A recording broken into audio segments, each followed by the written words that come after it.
सभी डियर सेंट्रलाइट्स, नमस्कार। आप सभी को गुड इवनिंग। सबसे पहले मैं सैल्यूट करना चाहूँगा हमारे बैंक के संस्थापक, जिन्होंने 21 दिसंबर 1911 को जो एक नन्हा सा पौधा लगाया, आज वो एक विराट वट वृक्ष का रूप ले चुका है। उनकी देशभक्ति को मैं इन शब्दों में प्रकट करना चाहता हूँ कि मैं वो सूरज हूँ जिसकी न डूबेगी कोई किरण, रात होगी तो सितारों में बिखर जाऊँगा। मुश्किलें आती हैं, आती रहेंगी, इन्हीं मुश्किलों से देखना मैं फिर निखर जाऊंगा। तो दोस्तों, मैं एक आपको काल्पनिक दुनिया में लेकर के चलता हूं। ये फिल्मी सितारों की दुनिया है और इसमें अलग अलग कलाकार जो कि अपनी विशेषताओं के लिए जाने जाते हैं वो आते हैं। उसमें एक शर्त होती है कि उसमें अपने जो भी इच्छा व्यक्त करना चाहेंगे, कहना चाहेंगे, उन्हें गीत के माध्यम से प्रस्तुत करना होगा। तो खाना खाने का वक्त होता है, तो खाना खाने के ठीक पहले एक मंच सजा होता है जहां पर सारे लोग गणमान्य अतिथि वहां पर एकत्रित होते हैं। तो मन्ना डे साहब जो है उस ग्रुप के लीडर होते हैं। तो मन्ना डे साहब अपने ग्रुप का आह्वान करते हैं डिनर के लिए कि भोजन करने चले जग सारा, क्यों बैठा है ग्रुप हमारा, हमको चलना होगा, हमको चलना होगा। हो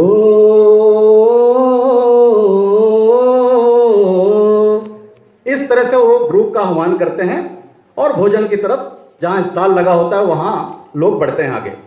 रास्ते में धक्का मुक्की होती है तो मन्ना डे साहब को गीता दत्त साहिबा कुछ इस तरह से सावधान करती है कि मन्ना जी धीरे चलना, राह में जरा संभलना, ओ बड़े धोखे हैं इस राह में, मन्ना जी धीरे चलना। आप जानते हैं कि आजकल खतरे बहुत बढ़ गए हैं। एक सिक्योरिटी पॉइंट होता है, वहां पर में एक कतार बनती है, उस कतार में प्राण साहब पहले होते हैं और उनके ठीक पीछे में बच्चन साहब होते हैं। तो जो वहाँ सिक्योरिटी गार्ड्स होते हैं ना, वो प्राण साहब को अंदर जाने देते हैं, लेकिन बच्चन साहब को रोक लेते हैं। किसी को माजरा समझ में नहीं आता कि इतने बड़े सुपरस्टार को आखिर रोका क्यों गया। तो उनसे पूछते हैं कि भाई आपने अमिताभ बच्चन साहब को क्यों रोक दिया जो कि इतने बड़े सुपरस्टार हैं। तो बोले हम परंपरावादी हैं, इसलिए परंपरा पे हमारा विश्वास है, इसलिए हमने बच्चन साहब को रोक दिया। बोले इसको कुछ बात समझ में नहीं आई, इसे हमें जरा गीत के माध्यम से बताइए। तो वो कुछ इस तरह से कहते हैं, हो रघुकुल रीत सदा चली आई, प्राण जाए पर बच्चन न जाई, राम सिया राम जय जय राम। ये उनका जो पूरा ग्रुप है वो जब अंदर में प्रवेश करता है, वहाँ पर हेमंत कुमार साहब पहुँचते हैं स्टॉल पर। उनकी वेशभूषा जो होती है बिल्कुल एक विशेष किस्म की होती है। तो उनको जब इशारा करके पूछा जाता है कि आप इस खास तरह की वेशभूषा में आप आए हैं, इसे जरा आप गीत के माध्यम से व्यक्त करें।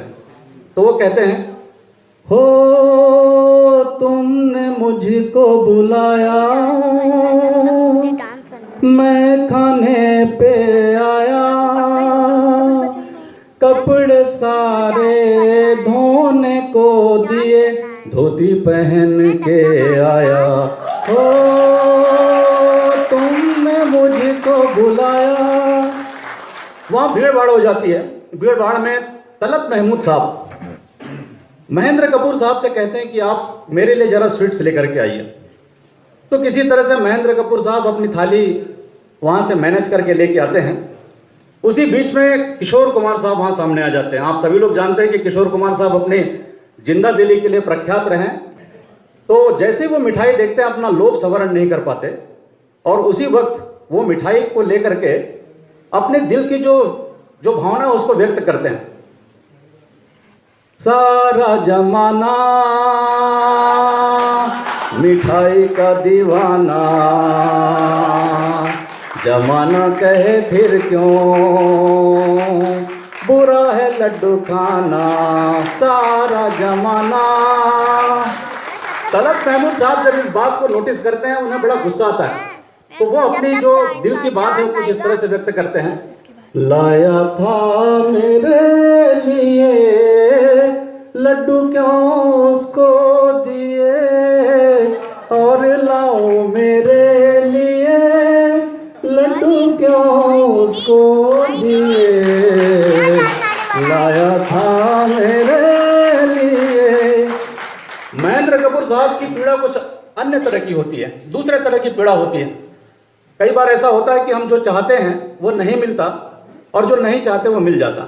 उनके साथ में कुछ ऐसी बात होती है, तो अपने दर्द को कुछ इस तरह से बयां करते हैं। दिल की ये आरज़ू थी कभी बैगन ना मिले, बैगन ही हो नसीब में तो कोई क्या करे।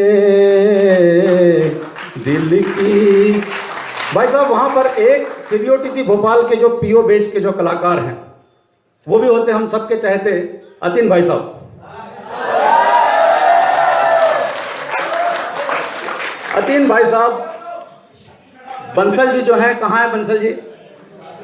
बंसल जी से कहते हैं कि बारी बरसी खटन गया सी, बारी बरसी खटन गया सी सुन ले मेरे पाई, बारी बरसी खटन गया सी सुन ले मेरे पाई, उत्थे से तू लेके आजा दो दो रसमलाई। अमिताभ बच्चन साहब होते हैं वहां पर। आए अमिताभ बच्चन साहब सैनी को देखते हैं अभी, जो यहां पर एंकरिंग कर रहे थे बहुत खूबसूरत अंदाज में। तो अमिताभ बच्चन साहब, सैनी कम हियर, इधर आ जाओ।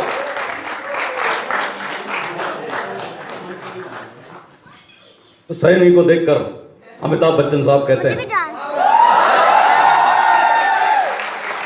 कि हादसा बनकर कोई ख्वाब बिखर जाए तो क्या हो, वक्त जज्बात को तब्दील नहीं कर सकता, दूर हो जाने से यह एहसास नहीं मर सकता, क्योंकि मोहब्बत है दिलों का रिश्ता।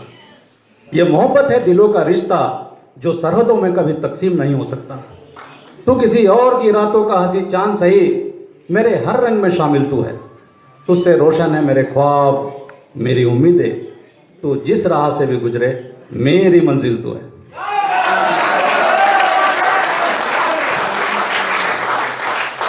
हमारे भूतपूर्व और अभूतपूर्व प्रधानमंत्री भी वहां पर होते हैं, जिन्हें सभी लोग बड़ी श्रद्धा से उनका स्मरण करते हैं, उन्हें याद करते हैं। अटल बिहारी वाजपेयी साहब, अटल बिहारी वाजपेयी साहब को जब कहते हैं तो वो कहते हैं कि भारत के भूतपूर्व प्रधानमंत्री को गीत गाने के लिए कहना ये कोई अच्छी बात नहीं है। बेनकाब चेहरे हैं, दाग बड़े गहरे हैं, टूटता तिलस्म सच से भय खाता हूं, गीत नहीं गाता हूं, गीत नहीं गाता हूं। उसी महफिल में पंडित भीमसेन जोशी होते हैं और अपनी बात को कुछ इस तरह से व्यक्त करते हैं। सुर की नदियां हर दिशा से बह के सागर में मिले, बादलों का रूप लेके बरसे हल्के हल्के, ओ मिले सुर मेरा तुम्हारा, मिले सुर मेरा तुम्हारा, तो सुर बने हमारा। इनके बाद में मुकेश साहब होते हैं वहां पर, बहुत बड़े लेजेंडरी गायक। भीड़ भाड़ जो वहां होती है उसे देख करके उनका दिल भर जाता है। उनसे जब आग्रह करते कि आप भी चलिए भोजन करने के लिए, ये अंतिम कलाकार होते हैं उस टीम में, तो मुकेश साहब जो है अपनी बात को कुछ इस तरह से व्यक्त करते हैं, प्रकट करते हैं, अभिव्यक्त करते हैं। मुबारक हो सबको जन्मदिन का खाना मैं खुश हूँ, मेरे आंसुओं में ना जाना, मुझे नहीं खाना, नहीं खाना, नहीं खाना, मुझे नहीं खाना, नहीं खाना, नहीं खाना।